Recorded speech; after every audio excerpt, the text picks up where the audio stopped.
Hello everyone.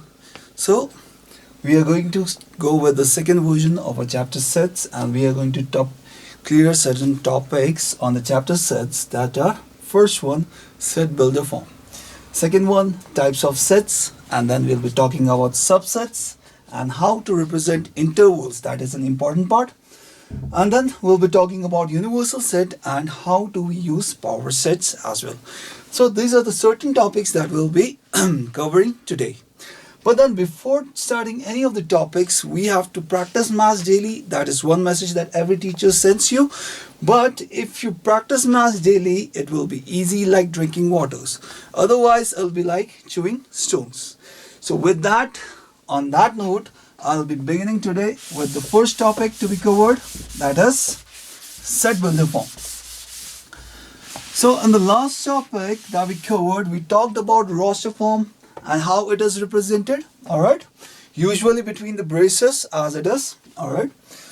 So next we are going to talk about set builder form, okay? So to understand set builder form, let me give you a question first. Represent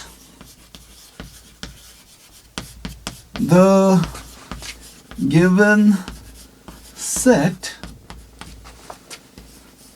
11, 17, 19 and one more number, sorry.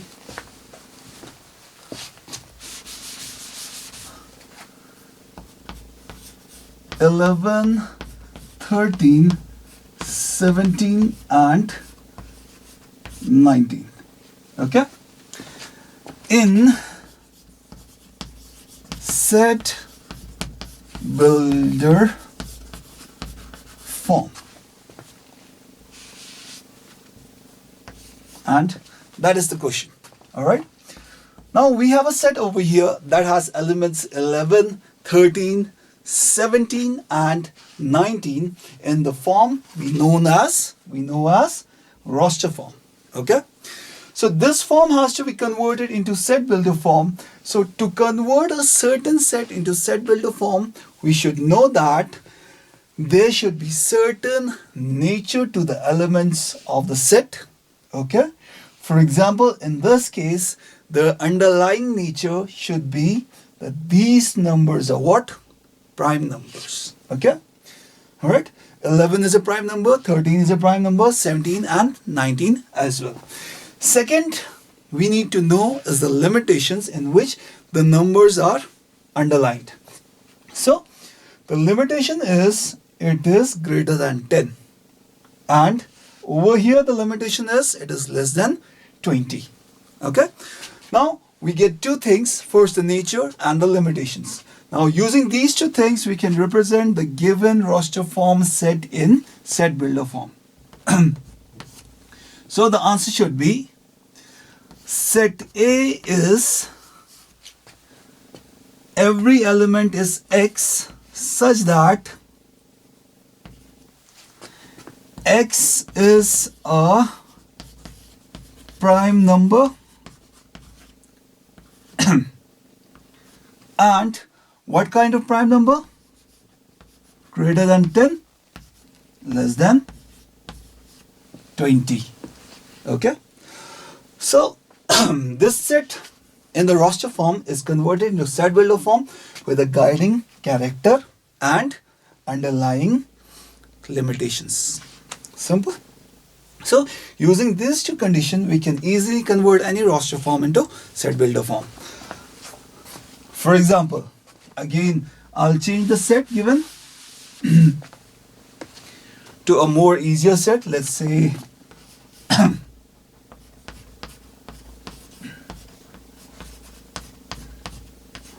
certain alphabets. I've got I, T, E, B, T. All right. Now this is a set A that has elements X such that X is the characters of word Tibet. Okay. Simple. All right. So this is how we convert a given set into a set builder form. Easy.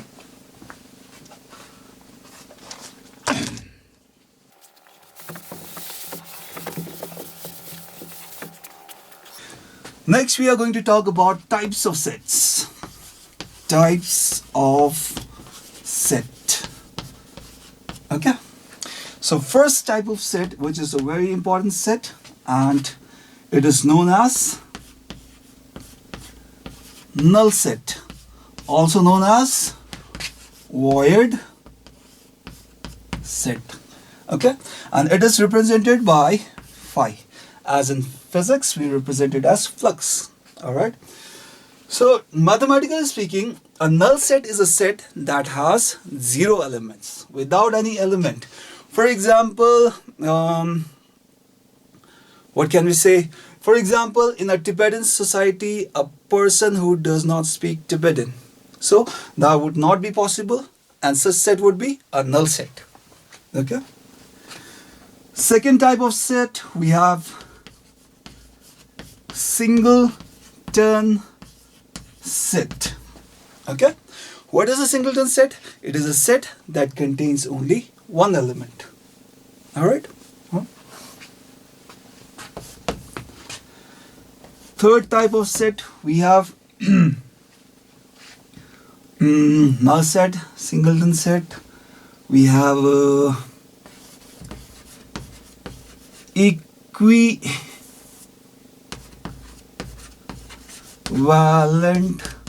set.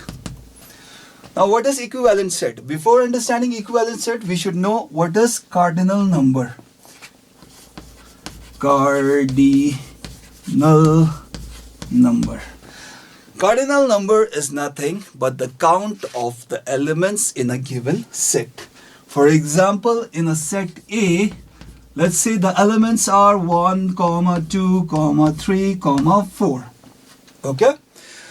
Now, what is the count of the elements in the set A? We have certain elements. How many elements? 1, 2, 3, 4. Total 4 count of elements. All right. So total 4 elements. That means the cardinal number of set A is equal to 4. Similarly, let's say set A has elements A, B, C, D. So, what are the number of elements? 1, 2, 3, 4. Again, the cardinal number is how much? 4. Simple. Now, if we compare two sets, let's say set B, whose element is 1, 2, 4, 7. Okay? Clear? Now, the elements of set A, the cardinal number is 4. And for the elements of set B, the cardinal number is again 4 elements. So, what happens is the cardinal number in both the sets are equal, which is equal to 4. Therefore, these two sets, sets A and set B, are known as equivalent set. Simple.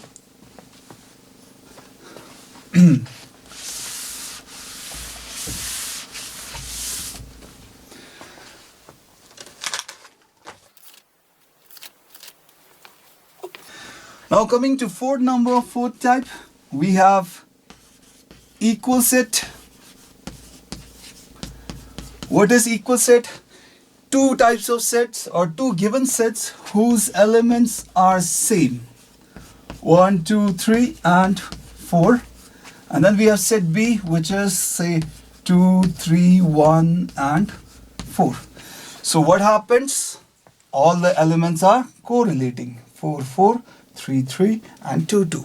Since all the elements are same, the cardinal numbers are also same. Therefore, set A and set B are what? They are equal sets. Now, the next type of set, we have finite set, which is the fifth set. So, by finite set, the name itself suggests we know what a finite means. For example, we have a class 10th and we make a set of all the students in the class 10th. Let's say class 10B, we have 35 students. Therefore, the finite set will consist of 35 students. The last set that we have is infinite set. So in infinite set, as the name suggests, the list should be infinite. For example, a set of all the natural numbers. Obviously, it is going to be an infinite set with a number starting from 1 to ending unknown infinity. So that way, the all types of set we have discussed. For example, first set was null set. Second set was singleton set. Then we had equal set, equivalent set. Then we have finite set, infinite set. Okay. Next on the list, we have subsets. Now, this is an important part of the chapter. What is a subset? Okay. By the name itself, it suggests that it is a part of a set that was already given. For example, let's say A is a parent set with elements 1, 2, 3, 4. Okay. The cardinal number is 4. All right. Now, if we talk about the subsets that originate from the set A, then we can call A to be a parent set whose offspring is a subset. Okay. So, let's say B is a subset. Now, B should contain the elements that A has, not necessarily all the elements, but if the element that is not inside the set A, then the B would not be a subset of A. Clear? Alright. So, for example, if I write 2, 3, then we can clearly see that the elements of B, the elements that belong to B, also lie in the set A. Alright. Since this is true, therefore, B is a subset of A. Clear? Or we can write that A contains B and A is the power set of B, or you can say superset of B. Okay. So in this way, we can write it as subset of A or superset of B. All right. Now that being said, how many subsets can a set possess? Okay. Now, to understand this, we need to know cardinal numbers. We already did that. So in a set A, the cardinal number is how much? It is 1, 2, 3, 4. It has 4 elements. Therefore, cardinal number of set A is 4. Clear? Now, since cardinal number of set A is 4, therefore, the number of subsets that it can have would be equal to, this is a formula which states the number of subsets any set can have is 2 raised to the power cardinal number. So, for example, in this case, the number of subsets that A can have, will have, would be equal to 2 raised to the power 4, which is 16. So, this A set can have 16 subsets. Okay. Now, the question is how? So, to begin with, we need to know certain properties about the subset. So, the first property. Every set is a subset of itself. Okay. So, for this set A, that implies A is a subset of A itself. Simple. Second, we have that null set is a subset of any set. So, any given set has a subset in the form of a null set. Okay. So, we can write phi is a subset of A in this case. So, keeping these two in mind and the formula to find the number of subsets in mind, we will try to find all the subsets of a given set. For example, let's take a set B that has elements A, Let's take elements alpha, beta and gamma. Okay. Now this is a set that has 3 elements. Therefore the cardinal number is how much? 3. Alright. Now the cardinal number being 3, therefore the number of subsets that it can possess would be equal to 2 raised to the power 3, which is 8 subsets. Clear? Okay. So simply to put forward, let's find the subsets. Okay. So we have first subset would be let's put forward the first rule that a null set is a subset of any set. Alright. So let's say first subset is null set. Second subset would be alpha singleton set. Okay. Second subset would be beta, another singleton set. Okay. And then fourth subset, gamma. Alright. What more can be formed? Alpha, beta together in a single set. Beta, gamma in together set. And then gamma, alpha in another set. Okay. Now how many sets we have made? 1, 2, 3, 4, 5, 6, 7. One more remaining. And the last one would be our first property, that set. Every set is a subset of itself. So in this case, the last subset would be alpha, beta and gamma. Alright. Now these are all the subsets possible out of this set B. Alright. And counting them all, we have 8 subset to be exact. Is it clear? So from this subset, we can say first subset, okay, all the elements in this subset and all the elements in this subset are not same. Okay. Only one element is same, even though, okay, but rest of the element are not same. Therefore, we can write that this set, which is null set, is a proper subset of B. Okay. However, in the last subset, we find all the elements are same in set B. Okay. Alpha, beta, gamma, all the elements are same. They correlate to each other. Therefore, we can write that this set alpha, beta, gamma is not a proper subset of B. Okay. So this being said, there are 2 conditions. First one is proper subset and second one is improper subset. Even though it is a subset, but since all the elements are same, therefore it is an improper subset. It is a proper subset as long as all the elements are not same. This is also a proper subset. This is also a proper subset. This is also a proper subset. Same thing with this and this. However, this one is improper subset. Reason being, all the elements are same. Okay.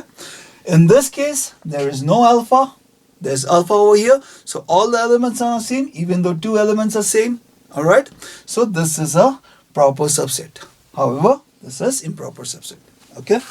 Simple.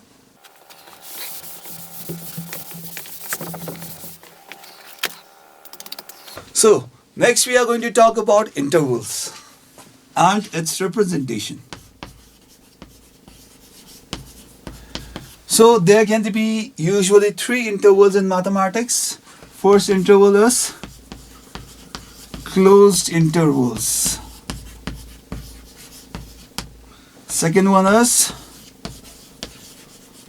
open intervals. And third one is semi-open or semi-closed.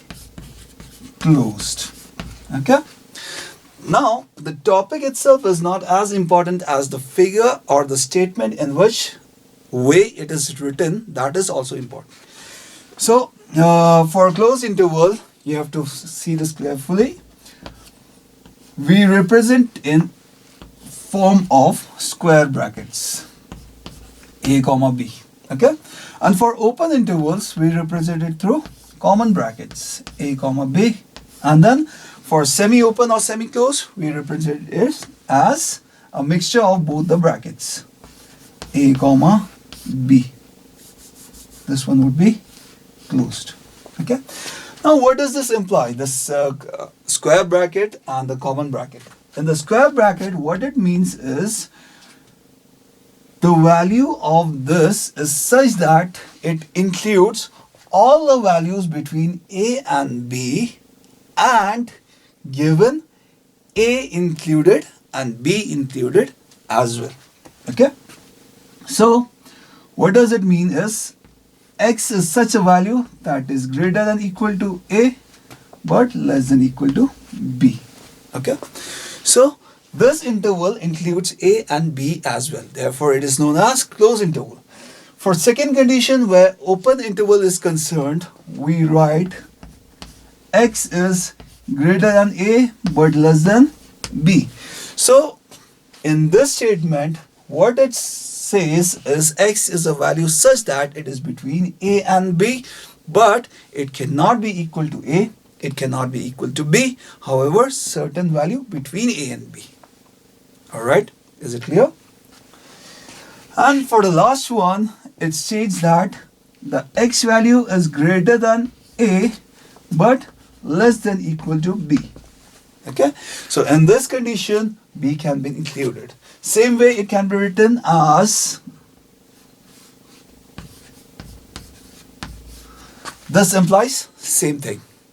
Okay, and it can also be written in this way: a included, b excluded, or a included and b excluded. Simple. Is it clear?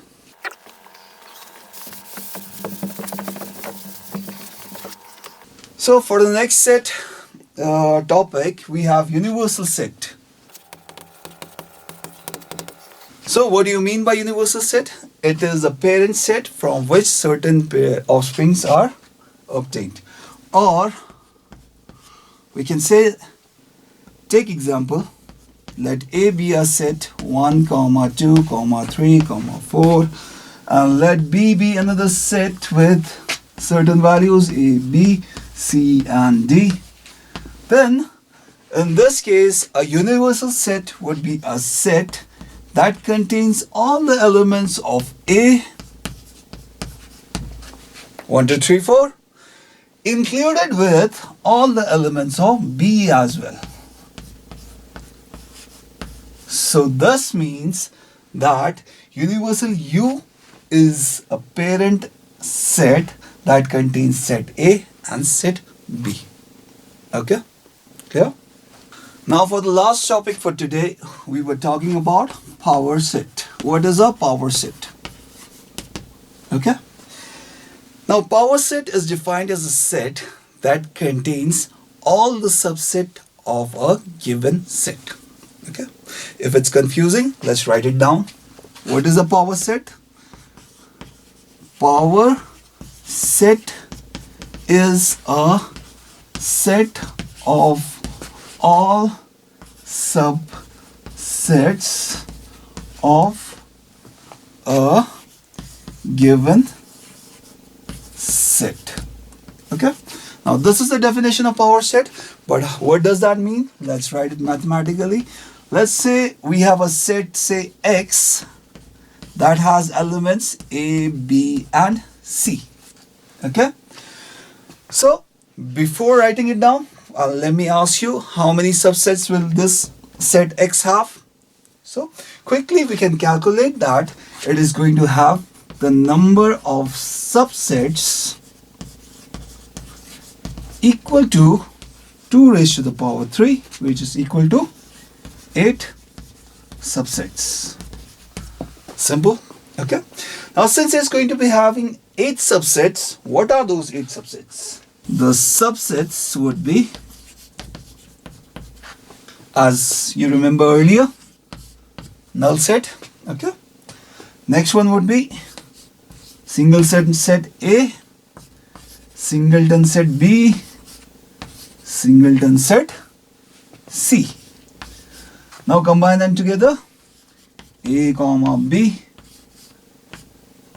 B comma C, C comma A as well, and then last set is A comma B comma C. Alright. Now these are all the subsets of the set X.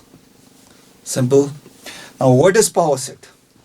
So as the definition goes, power set is the set of all the subsets of a given set. So in this, the given set is X. Okay. So the power set of the given set X is equal to all the sets in braces. So from this we are getting power set. These are all the subsets of the set X. So next we are going to talk about the application of power set. For that we have a question over here. The question is, you have to find a set X such that the set X is a proper subset of B and X is a proper subset of C. Alright. Now we have certain values given where set A is A comma B comma C comma D, and set B is A comma B comma C, and set C is B comma D. Simple. Now you need to find a set X such that it is a proper subset of B and C as well. So to find that, what we'll use is, we'll use the method of power set. So what we need to do, we have to find the power set of B. Okay. So what is the power set of B? Equals to a null set. As always, we have singleton set A, B and C. Okay. Likewise, we have combination of AB, combination of BC, and a combination of CA, and the last one, the set itself, A comma B comma C, set being closed. Alright. Similarly, we can find the power set of C, which is equal to, again, a null set and set B. Okay. Simple. Similarly, set B and then combination of set B and D, whole closed. Okay. Now this set X is a certain set whose element corresponds to B and C as well. Alright. So to find that set X, we need to find the power set of B and C and then compare them. Comparing them, what we have in common is null set and set B. Simple. Anything else common? As we see, there is nothing else common. So these two are the only parts that are common in both the sets, both the power sets of B and C. Therefore, we can write set X is equal to a set of null set and set containing B. So this should be the answer. Alright. Now for your practice, I'll twist the question slightly and I'll be writing, find a set X such that set X is a proper subset of B and X is a proper subset of